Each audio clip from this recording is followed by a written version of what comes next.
I will do everything, obviously, as British Prime Minister, to work with the First Minister of Scotland, as I always do, but on the issue of the United Kingdom, if they want to hold a referendum, I will campaign to keep our United Kingdom together with every single fibre that I have.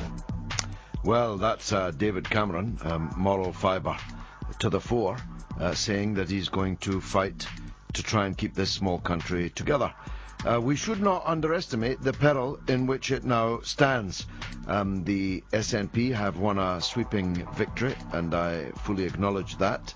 I can't congratulate them on it, but I have to acknowledge that they swept all before them yesterday in the Scottish Parliament elections, and they have achieved what was theoretically impossible, to have an absolute majority in the Parliament.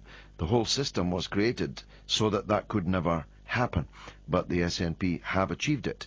Alex Salmond is a very, very formidable political player, and I acknowledge that also, and always have.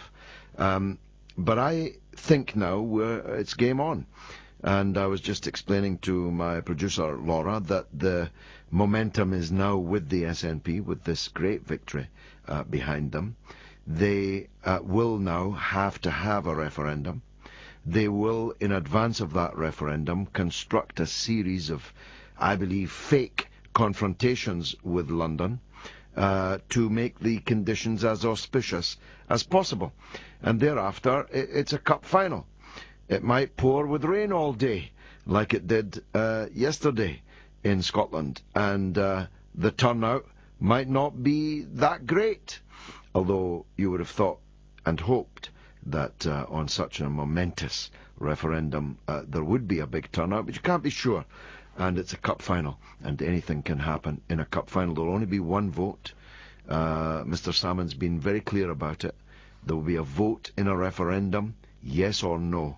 If they vote yes by a majority of 1, then the nationalists will take that as a mandate for independence and proceed to negotiate independence, as they call it, separation, as I call it. And, well, separation's quite an expensive business, as many of us know, and I'll be joining that debate, if only through my column in the Daily Record and through my television and radio work. Now that I'm not going to be in the Scottish Parliament, I'll have to do it from a distance, but I feel very strongly that the case for separation has not been made, and I'm going to try and engage in that debate in defence of the country that we have, at least the unity between Scotland and England. There are many, many differences between the different political factions in Scotland on this, and I might be a relatively lone voice on the left in Scotland on that, but I'll continue to press it. I'll be asking, for example, what currency this independent Scotland is going to use. Is it going to use the euro? Will the euro let them in? Will the euro still exist? At what rate will they join the euro?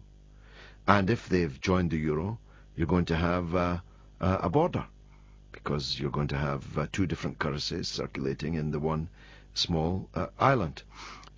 If they don't get into the euro, and why would the euro let them in?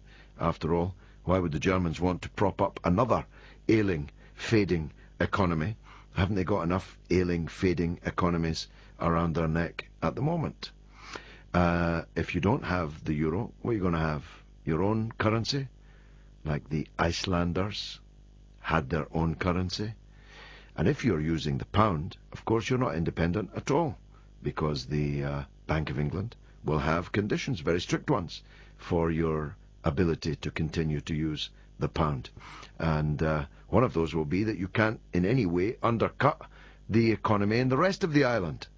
You won't be able to cut corporation tax and use the pound. Why would the Bank of England, why would the English government allow you to use their currency when you were actually undercutting their economy?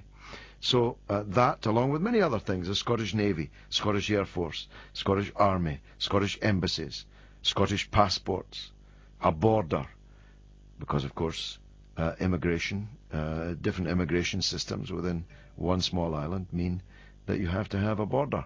Do we really, really want the partition of this small island in this small world?